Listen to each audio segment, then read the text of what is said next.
या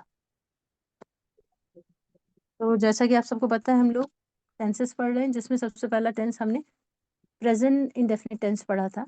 उसमें आपने ये क्वेश्चन ये सेंटेंसेस किए थे, मैं अल्लाह के नाम से शुरू करता हूँ या करती हूँ। जिसमें करता हूँ, ता हूँ, ती हूँ, ते हैं, ती हैं के अल्फाज आते हैं वो प्रेजेंट इंडेफिनिट होता है। उसमें ज़्यादातर वो चीज़ें होती हैं जो हमारे रूटीन में होती हैं, यानी जो हम बार-बार दोहराते हैं आमतौर पर। जैसे आई बिगिन, इसका तरीका क्या है, सबसे पहले सब्जेक्ट लगा के वर्ड की फर्स्ट फॉर्म लगाते हैं। आई बिगिन मैं शुरू करती हूँ, मैं शुरू करता हूँ। आई ईट मैं खाता हूँ या खाती हूँ। आई रन मैं भागता हूँ या भागता हूँ। ये बहुत आसान होता है। उसके बाद जितना भी होता है वो हमारा ऑब्जेक्ट होता है। और इसमें हम वैसे डू इसका हेल्पिंग वर्ब होता है, लेकिन पॉजिटिव सेंटेंसेस में हम लोग नहीं यूज करते हैं। मैं सोता हूँ, आई स्लीप। वो लिखती है, शी राइट्स। और ये आपने पढ़ा था सिंगुलर सब्जेक्ट्स के साथ में ही शी इट के साथ में हम वर्ब के साथ में एस या ईएस लगाते हैं। पहले से ई था इसलिए सिर्फ एस लगाया है, यहाँ पर कहीं ईएस लगाते हैं। शी राइट्स, मैं सोता हूँ, आई स्लीप। मेरा भाई अरबी पढ़ता है, माई ब्रदर। मेरा भाई टीचर्स अरबिक, अरबी पढ़ाता है, सॉरी। अगर अरबी पढ़ता होता तो माई ब्रदर लर्न्स, क्योंकि माई ब्रदर ये एक ही आदमी के बारे में बात हो रही है, तो इसलिए इसमें एस या ईएस लगता है। तो यहाँ पर ईएस आया है, क्योंकि हमने ये पढ़ा था एक रूल के जिस लफ्ज के आखिर में सी एच आए उसको सिंगुलर बनाने के लिए, उस वर्ब को सिंगुलर बनाने के लिए उसमें ईएस लगाते हैं। ये आप लोग को याद आ रहा होगा। वो रोजाना ताखिर से आता है, he comes late every day. आप कार बहुत तेज चलाते हैं, you drive the car very fast. उसके वालिद सब्जियां बेचते हैं। उसके वालिद, इसका तर्जुमा अपना भी होता है और उसका भी होता है। उसके वालिद, हिज फादर सेल्स, बेचते हैं, क्योंकि सेल माने बेचना फर्स्ट फॉर्म है। अगर किसी सिंगुलर सब्जेक्ट के साथ में हम यूज करते हैं तो एस लगाते हैं। His father sells vegetables. Sister Subuhi mic off कीजिए। सिस्टर सुबुही माइक ऑफ कीजिए, थैंक यू। तो बहरहाल अब हमने उसी के प्रेजेंट डेफिनेट के कुछ नेगेटिव सेंटेंसेस देखे, जिसमें हम हेल्पिंग वर्ब डू का यूज करते हैं और थर्ड प्लेस पे नॉट लगाते हैं। हम नहीं लड़ते हैं, वी डू नॉट फाइट या वी डोंट फाइट। क्या आप समझते हैं? तो इंट्रोगेटिव फर्स्ट टाइप और सेकंड टाइप क्वेश्चंस में भी हम हेल्पिंग वर्ब यूज करते हैं, डू या डज। प्लूरल्स के साथ में डू और सिंगुलर के साथ में डज। क्या आप समझते हैं? Do you understand? क्या वो चोरी नहीं करता है? Does he, doesn't he, does not he या doesn't he? Doesn't he steal, does he not steal? अगर आप कॉन्ट्रैक्शन यूज करेंगे तो डजंट कहेंगे, और कॉन्ट्रैक्शन यूज नहीं करेंगे तो डज के बाद आप सब्जेक्ट लगाएंगे पहले, फिर नॉट लगाएंगे। डज ही नॉट स्टील, लेकिन डज आपका सिंगुलर सब्जेक्ट के साथ में आएगा। तुम्हारा भाई कहाँ पढ़ता है? Where does your brother study? ये सेकेंड टाइप इंट्रोगेटिव सेंटेंसेस हैं, क्योंकि बीच में कहाँ आ गया है, कब, कहाँ, क्यों, कैसे, सवालिया अल्फाज जब बीच में आते हैं तो उसको हम इंट्रोगेटिव सेकेंड टाइप सेंटेंसेस कहते हैं। और उसमें सबसे पहले हम उस सवालिया लफ्ज की इंग्लिश करते हैं, कहाँ, वेयर। उसके बाद सेम वैसे ही बनाते हैं जैसा कि हम फर्स्ट टाइप सेंटेंसेस को बनाते हैं। Where does your brother study? Does क्यों लाए हैं यहाँ पर? क्योंकि योर ब्रदर एक किसी इंसान के बारे में बात हो रही है। जब सब्जेक्ट सिंगुलर होता है तो डज यूज करते हैं, और प्लूरल होता है तो डू। साइंस कौन पढ़ाता है? हु टीचेस यू साइंस, या हु टीचेस साइंस, कौन पढ़ाता है? तुम क्या सोचते हो? What do you think? उसके बाद फिर हमने कुछ आपको ये सेंटेंसेस दिए थे, जिसमें ये सवाल थे कुछ, इसका आंसर आपको देना था, और आप लोगों ने शायद प्रिपेयर भी किया था। ऑप्शनल एक ऑप्शनल होमवर्क करके हमने दिया था, do you want to grow in your life? तो डू के साथ में इंट्रोगेटिव सेंटेंसेस बनाते हैं। What do you like to take in the breakfast, या इन ब्रेकफास्ट आप क्या लेना पसंद करते हैं? करते हैं, करती हैं के अल्फाज के जैसे सवालात जो होते हैं वो डू यू या डज यू से शुरू होते हैं, सॉरी डज ही या डज शी से शुरू होते हैं, क्योंकि यू के साथ में डू ही आता है, डज नहीं आता। Do you like to make tea? क्या आप चाय बनाना पसंद करती हैं? What do you want to be in future? आप क्या बनना या होना पसंद करती हैं फ्यूचर में? यहाँ पर बी माने बनना या होना। What do you want to be in future? Does the BJP wants to make India a Hindu rashtra? क्या बीजेपी इंडिया को हिंदू राष्ट्र बनाना चाहती है? Wants to make. और टू के बारे में भी आपने पढ़ा था। बनाना, ना ने नी का जब तर्जमा किसी वर्ब के साथ में ऐड हो जाए तो फिर हम वहां पर इन्फिनेटिव टू का इस्तेमाल करते हैं वर्ब के साथ में। want to या फिर ing के साथ इस्तेमाल करते हैं। यहाँ पर टू इन्फिनेटिव के साथ इस्तेमाल हुआ है। Do you need to buy a new mobile phone? Do you, क्या आप चाहते हैं, क्या आपको ज़रूरत है एक नया मोबाइल खरीदने की, या आप एक नया मोबाइल खरीदना चाहते हैं? Do you want to teach English, क्या आप इंग्लिश पढ़ाना चाहते हैं या चाहते हैं? Where do you want to go, आप कहाँ जाना चाहती हैं? तो ऐसे कोई भी सवाल जिसमें ताहे तीहे आते हैं उसमें हम या डस का इस्तेमाल करते हैं। What do you like to take, tea और कॉफ़ी, आप क्या लेना पसंद करते हैं, टी या कॉफ़ी? और do you want to fight anyone, do you want to fight, क्या आप लड़ना चाहते हैं? वांट टू फाइट, लड़ना, टू फाइट, टू फाइट लड़ना चाहते हैं। देखिए, टू टेक लेना, तो ना ने नी का तर्जुमा जब आता है तो हम इन्फिनेटिव टू का इस्तेमाल करते हैं। और यहाँ पर टू बी, होना, या हमने वांट टू, हमारे मुंह से स्लिप ऑफ टंग की वजह से वांट टू निकला था, इसको भी ठीक कर लीजिए। टू बी है ये, ठीक है, होना या बनना। ना ने नी का तर्जुमा जब वर्ब के साथ आता है तो हम इन्फिनेटिव टू का यूज करते हैं। किसी को कोई बात समझ में नहीं आ रही हो तो प्लीज पूछ लीजिएगा। फिर आपने पढ़ा एक चैप्टर इन्फिनेटिव और जीरन के बारे में, और पता है जीरन जब वर्ब के साथ आईएनजी लगाते हैं, और या फिर इन्फिनेटिव जब हम किसी वर्ब से पहले टू यूज करते हैं। क्या आप तैरना पसंद करते हैं? तो तैरना के लिए आएगा टू स्विम या swimming. Do you like to swimming, sorry, do you like to, क्या आप तैरना पसंद हैं? क्या आप पढ़ना पसंद करते हैं? What do you like to, क्या पढ़ना पसंद है? पढ़ना पसंद, पढ़ना, तो पढ़ने के लिए आएगी टू रीड। और यहाँ पर हैं आ रहा है आखिर में तो हम डू या डस का इस्तेमाल करेंगे। वो जानना चाहते, वो जानना चाहता है, तो जानने के लिए अगर टू नो, इन्फिनेटिव का यूज कर रहे हैं। ता के लिए ही वांट्स टू नो, और ये वर्ब की तरह यूज नहीं होता है, नाउन की तरह यूज होता है। वो समझना नहीं चाहती है, वो समझना नहीं चाहती है। तो समझने की इंग्लिश अंडरस्टैंड है, और समझना, समझना या समझने, इस तरह के अल्फाज आए वर्ब के साथ में तो टू अंडरस्टैंड। शी डजंट और डू यस का इस्तेमाल करते हैं क्योंकि आखिर में ती है आ रहा है ती है, ते हैं, ती हैं का अल्फाज के साथ हम डू या डस का इस्तेमाल करते हैं। और यहाँ हमने शी के साथ डज इसलिए यूज करा है क्योंकि शी हमारा सिंगुलर सब्जेक्ट है। मैं एक सवाल पूछना चाहता हूँ। पूछना, पूछने का मतलब होता है आस्क, तो पूछना है तो टू आस्क कहेंगे, इन्फिनेटिव के तौर पर यूज कर रहे हैं।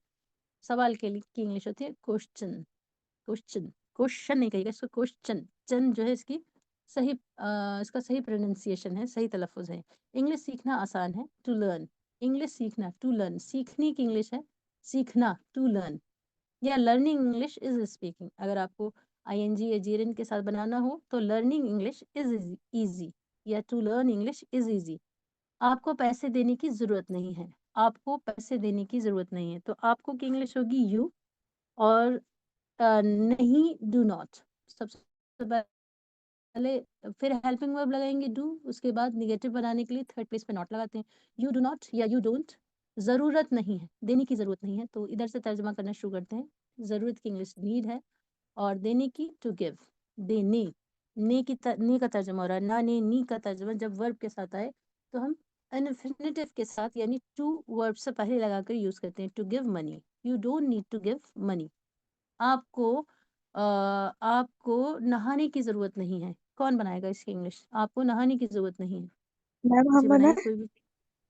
मैम बिल्कुल जल्दी यू बनाइए। You ma'am doesn't does not to bath bath bath need to to bath. bath. Need to bath, ठीक है, you don't need to bath, Need to आपको bath. नहाने की, you don't need to take shower, shower भी बोल सकते हैं। You don't तो need to. हम ये कहेंगे समझ में तो सबके आ रहा है, सब सिर्फ आपको अब इस्तेमाल करना है, और इस्तेमाल करने के लिए आपके प्रैक्टिस सेशंस दिए गए हैं। आप में से कुछ लोग इसको इग्नोर कर रहे हैं, ज्वाइन नहीं करते हैं, तो प्लीज़ ऐसा मत कीजिए, सब लोग ज्वाइन कीजिए। जो ज्वाइन कर रहे हैं उनको फ़ायदा हो रहा है और इंशाल्लाह होगा। फिर हमने एक क्लास वर्क पढ़ा था, मैंने आपको कॉल की थी, ये हमने लास्ट टाइम पढ़ाया था, ये हमारा लास्ट सबक था, पास इंडेफिनिट टेंस, जिसमें हम आखिर में तो था का या थी का या आ ए ई का तर्जुमा करते हैं। जैसे मैंने आपको कॉल की थी, आई कॉल यू, इसका तरीका क्या होता है कि सबसे पहले सब्जेक्ट रखते हैं, दूसरे नंबर पर वर्ब की सेकंड फॉर्म रखते हैं, सेकंड फॉर्म, जिसमें आपने वर्ब की कुछ सेकंड फॉर्म्स याद की हैं और कुछ अभी पढ़नी बाकी हैं। इरेगुलर वर्ब्स हमारे चल रहे हैं। कॉल ये फर्स्ट फॉर्म है, कॉल्ड ईडी के साथ में सेकंड फॉर्म है। I call you, I call you, मैंने आपको कॉल की थी। आपने बिल नहीं अदा किया। तो देखिए यहाँ पर ये याद रखिए, जितने भी पास्ट टेंसेस हैं उसमें था, थे, थी भी आ सकता है और आ, ए, ई भी आ सकता है। जैसे आपने बिल नहीं अदा किया, तो यहाँ आ रहा है आखिर में, आ, ए, ई इसी को कहा जा रहा है। आपने बिल अदा नहीं किया, किया मतलब नहीं अदा किया मतलब कोई पास्ट में आपने कोई काम नहीं किया। तो जितने भी पास्ट के पॉजिटिव सेंटेंसेस होते हैं उसमें हम हेल्पिंग वर्ब यूज नहीं करते हैं प्रेजेंट इंडेफिनिट की तरह से, लेकिन पास्ट इंडेफिनिट के नेगेटिव्स में भी और इंटरोगेटिव में भी हम हेल्पिंग वर्ब यूज करते हैं, और इसका हेल्पिंग वर्ब होता है डिड। सबके लिए हम डिड यूज करते हैं।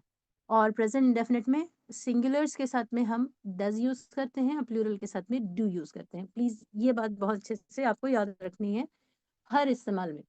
आपने बिल अदा नहीं किया था, you did not, you didn't पे द बिल्स, पे the bill, you did not पे द बिल।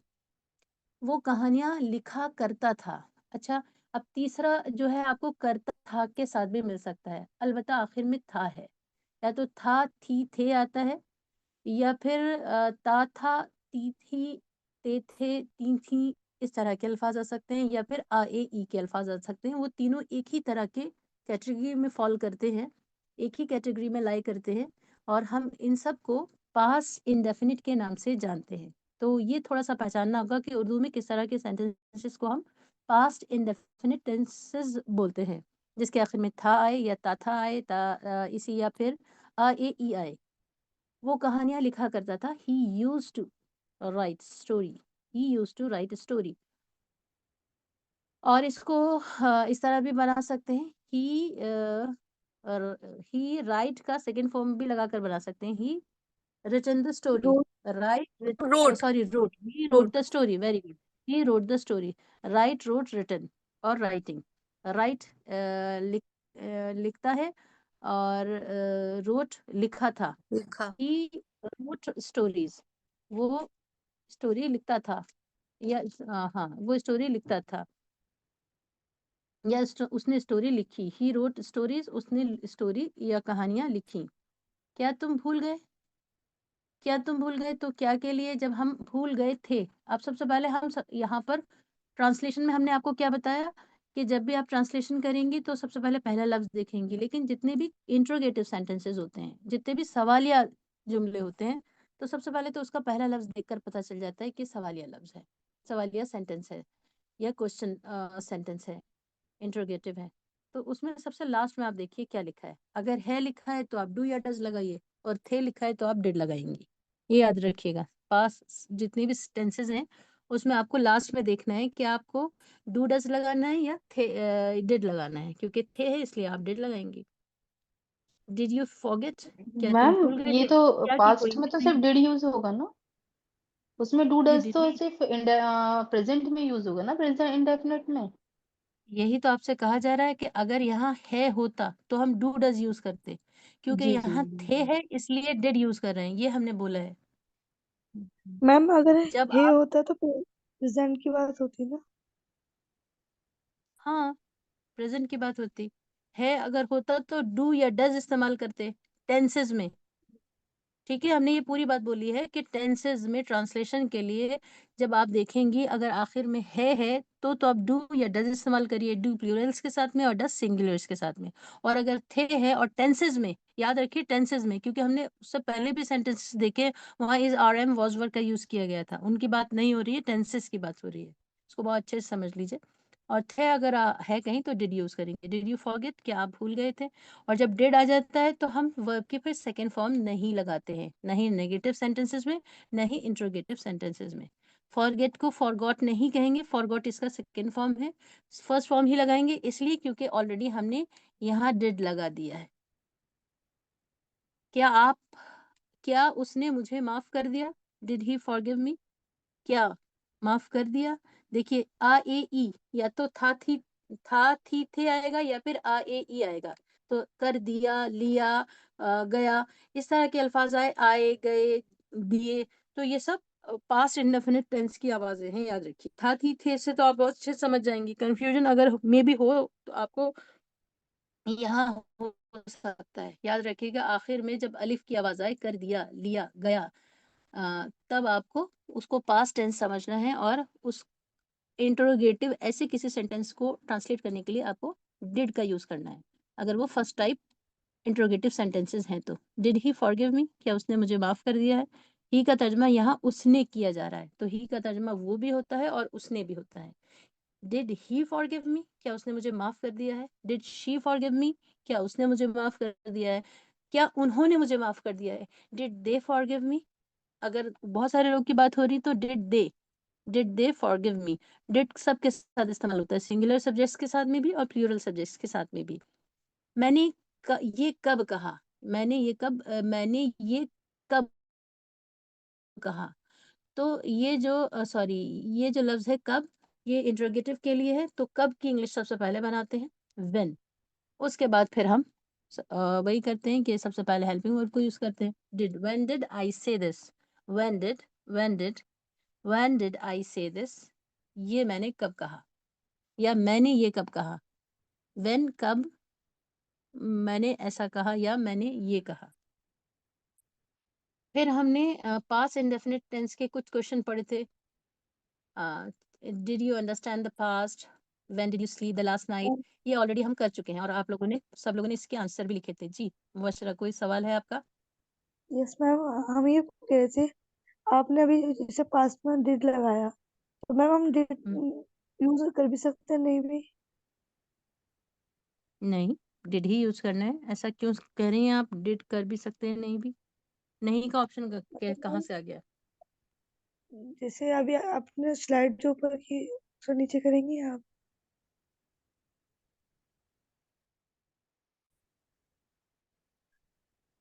मैम ये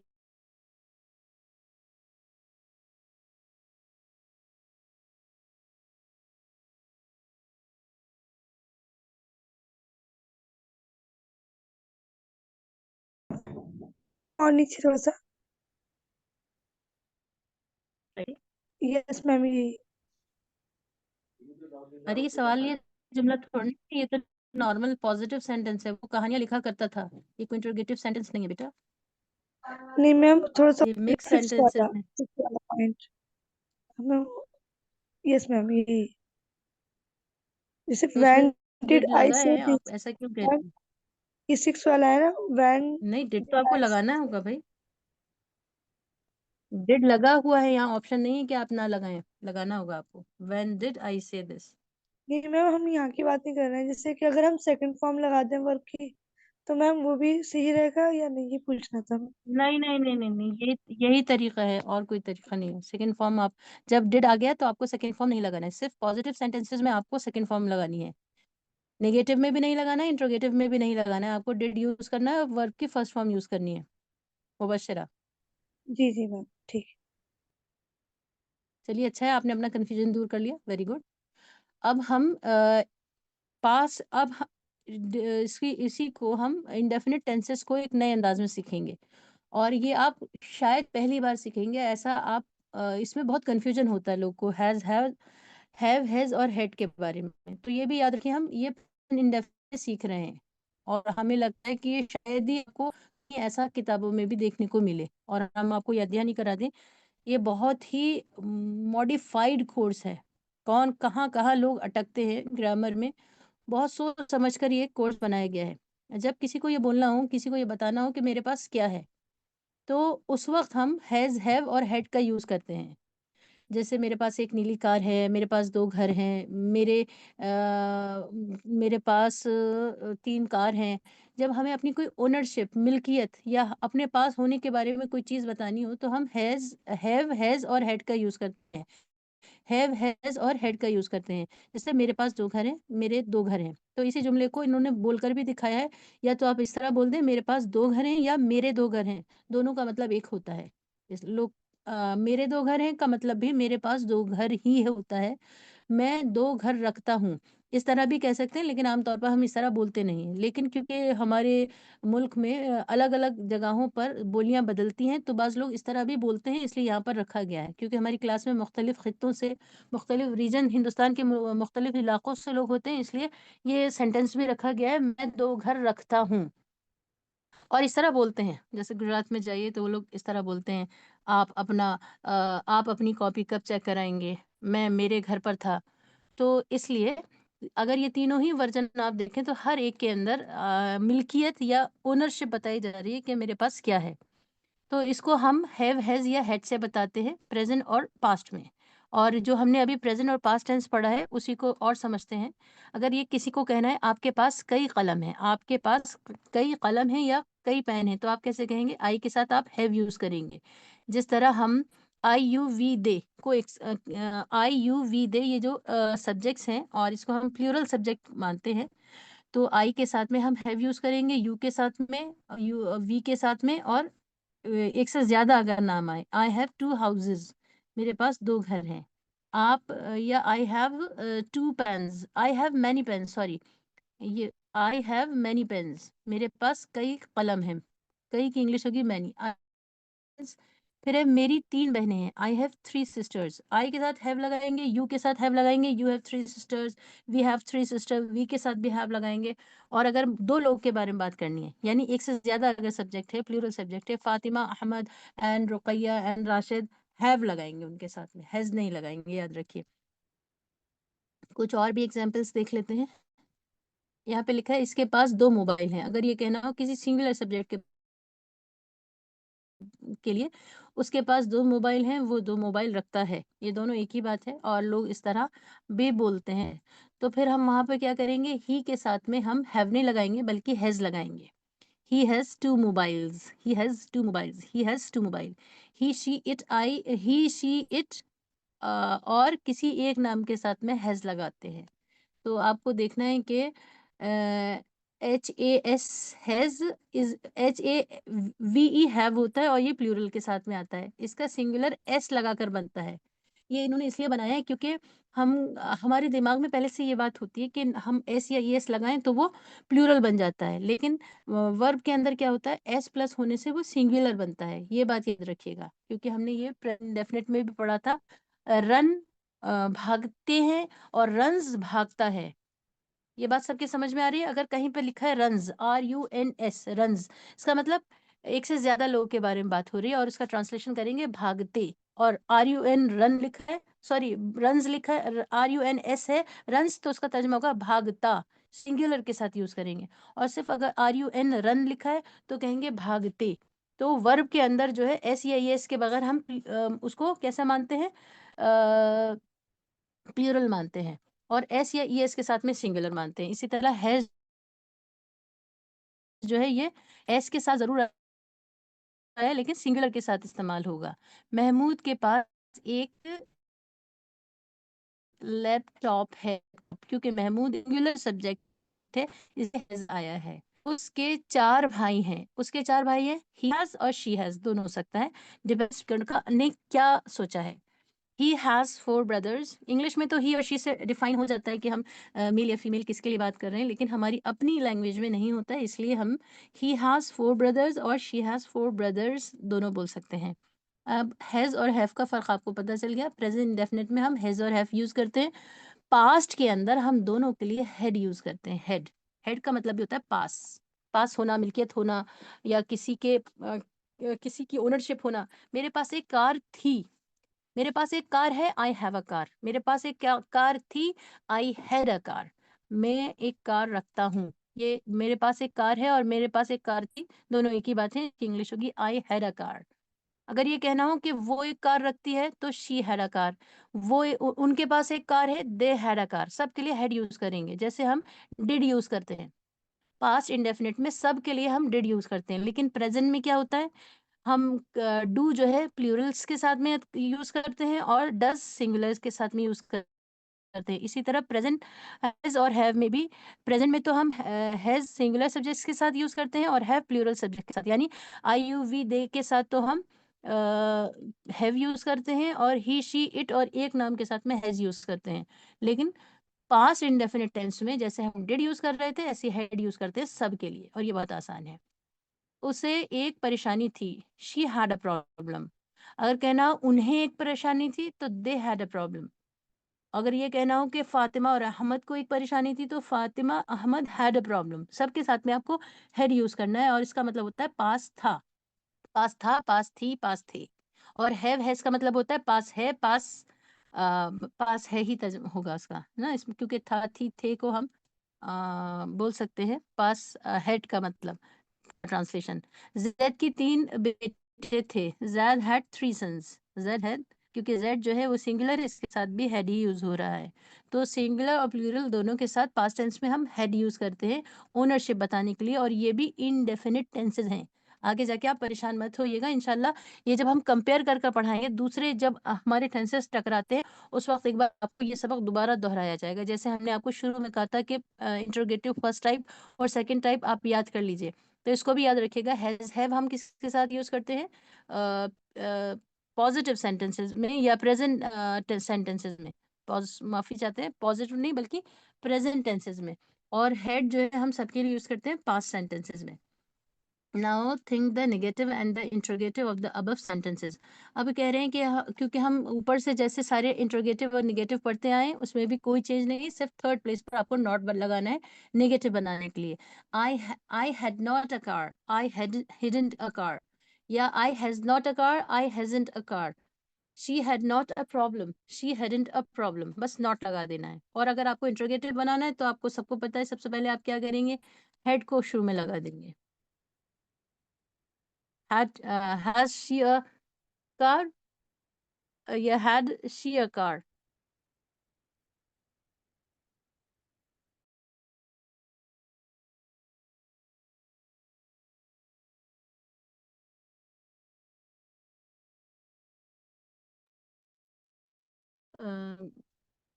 I now think the negative and the interrogative of above sentences. I don't have a car. तो यहाँ पर आप देख सकते हैं ये अभी इंट्रोगेटिव सेंटेंसेस के बारे में हम आपको बताएंगे, उसको रहने दीजिए। पहले नेगेटिव देख लीजिए, यहाँ पे लिखे हुए मुझे कोई परेशानी नहीं है। आई डोंट हैव एनी प्रॉब्लम। नहीं है में आपको डू नॉट या डज नॉट का यूज करना है। अगर सिंगुलर सब्जेक्ट है तो डू के साथ में नॉट लगाएंगे। I don't have any problem, I have no problem. He doesn't, क्योंकि आई के साथ हम डू लगाते थे इसलिए यहाँ पर हमने डू नॉट लगाया है, और सिंगुलर सब्जेक्ट के साथ में हम डज लगाते तो he doesn't have any book. फिर है मेरे दादा दादा की कोई बेटी नहीं थी। My grand father did not have a daughter, या didn't have a daughter. My grandfather had no daughter. Interrogative sentences हम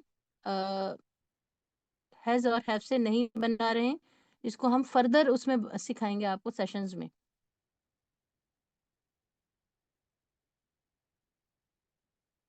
इससे इंट्रोगेटिव नहीं बनाएंगे, ठीक है, हैज और हैव से और हैड से। ये कुछ और सेंटेंसेस भी हैं, क्योंकि टाइम नहीं है। अब आप लोग नेक्स्ट सेशन के लिए भी अगर बताइए, आप लोग नेक्स्ट सेशन और कर ले सर का वोकैबुलरी वाला, या फिर हम सेशन रिकॉर्ड करके ग्रुप पर डाल दें? आप लोग बताइए, मैम करवा जल्दी लीजिए अभी। बताइए। ठीक है, तो फिर आप लोग ज्वाइन कर लीजिएगा, है ना, इधर ये मीटिंग एंड हो रही है।